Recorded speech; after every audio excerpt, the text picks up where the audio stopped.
World Trade Center 7 was a 47-story steel skyscraper that housed numerous government agencies, including the Securities and Exchange Commission and the CIA.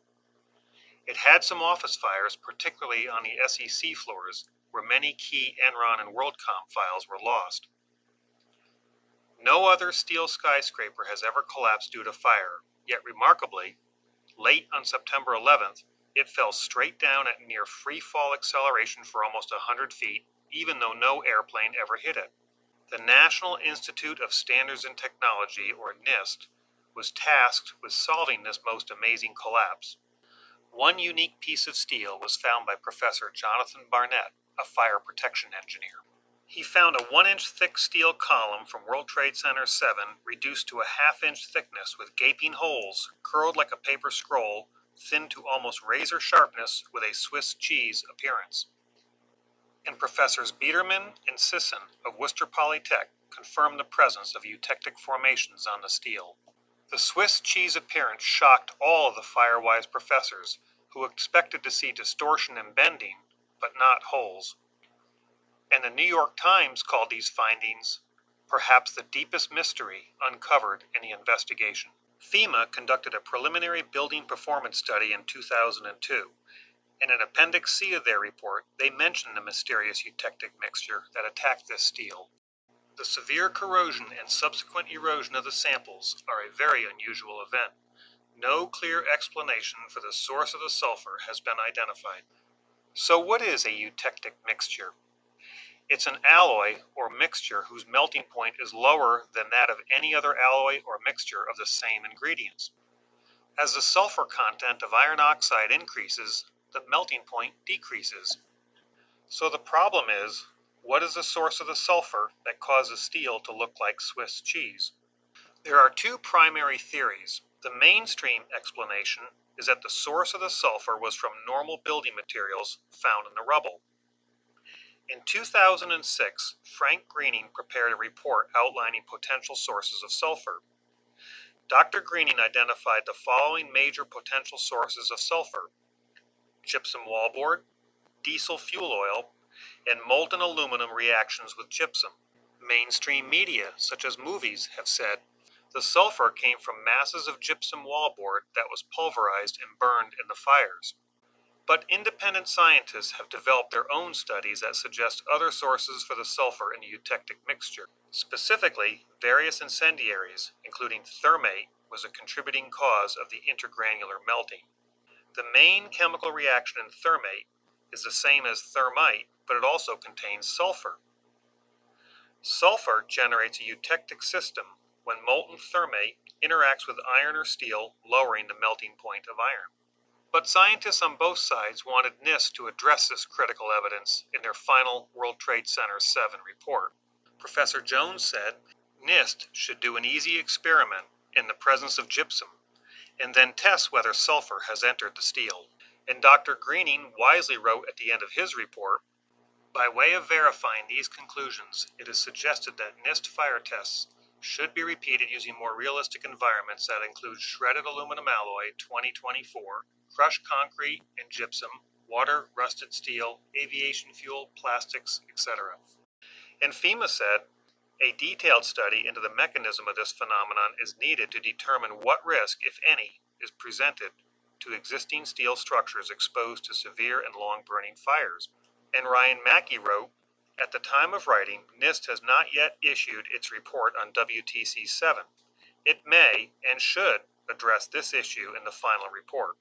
And even NIST said that their report would address all major recommendations contained in the FEMA report. Unfortunately, NIST did not address this issue in their WTC-7 final report, nor conduct any experiments as suggested by Dr. Greening to verify the gypsum board hypothesis. So how can we tell who is not correct? We need to conduct an experiment, the arbitrator of opposing hypothesis. I used a W12 by 50 wide flange beam, which has thinner flanges than the original steel used in WTC-7. Using my oxyacetylene torch, I cut 2 holes in the flange so I could lift the completed assembly. I then placed gypsum board on the top and bottom flanges and subdivided the space in the web with multiple thicknesses of gypsum board. Gypsum board was crushed, and on one side dry chunks of gypsum was placed, while on the other side, gypsum that was soaked in a bucket of rainwater was used.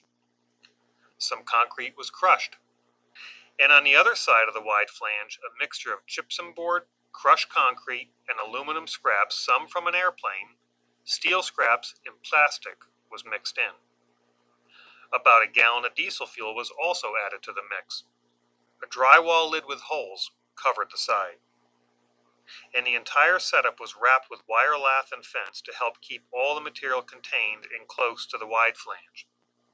Plenty of burned material was collected, and the piece moved in, set in place on some old bank and financial statements, ready for the next day's experiment.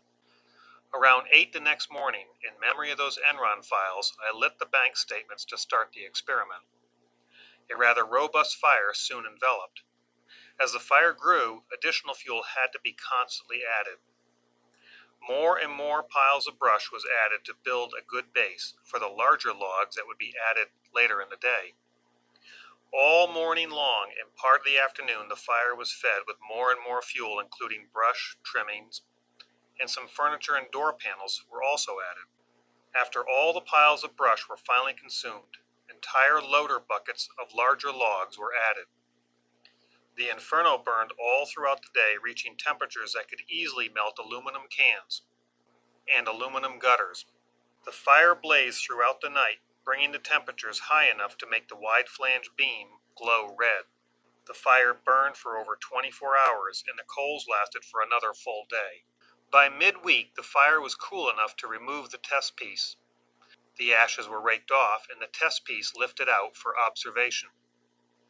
The wire lath and fencing was clipped off, and the gypsum removed.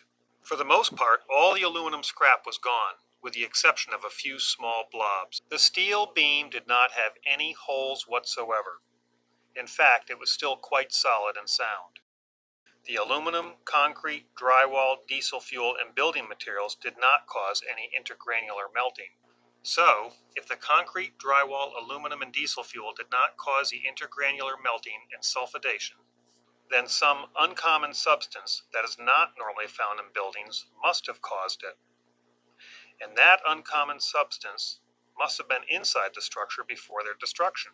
Most people cannot accept the implications of the science behind 9/11 and think I must be wrong. So if you think I'm wrong, prove me wrong by experiment. But remember, there may be a reason why diesel storage tanks don't look like Swiss cheese, and why drywall is placed directly on steel stud framing and structural steel for fire insulation, and a reason why those Firewise professors were so perplexed. And even though the Firewise professors, FEMA, Mr. Mackey, and Dr. Greening all suggested that NIST should test and investigate to find the source of the sulfur, there is a reason why NIST ignored all their advice and never conducted any experiments or found that source of sulfur to solve this deepest of mysteries. Perhaps NIST knew the most logical cause of the sulfidation of the steel is from some type of thermitic reaction because it matches all other evidence, such as the molten steel or iron flowing out the side of the tower well before its collapse, the iron spheroids found in the dust, which is a direct byproduct of a thermitic reaction, the NASA thermal images of the rubble piles indicating very high temperatures days after the event that can be caused by ongoing thermitic chemical reactions, and the high-tech explosive nanothermite found all through the dust. And of course the fact that the remarkable collapse supposedly from a new phenomenon called thermal expansion due to an office fire looks exactly like a controlled demolition. The murder of thousands on 9/11 wasn't considered a crime, and therefore never investigated as a crime, which may be why so much forensic evidence is ignored, such as the iron microspheres and the explosive nanothermite found in the dust, and that mysterious eutectic steel. Don't they deserve some justice?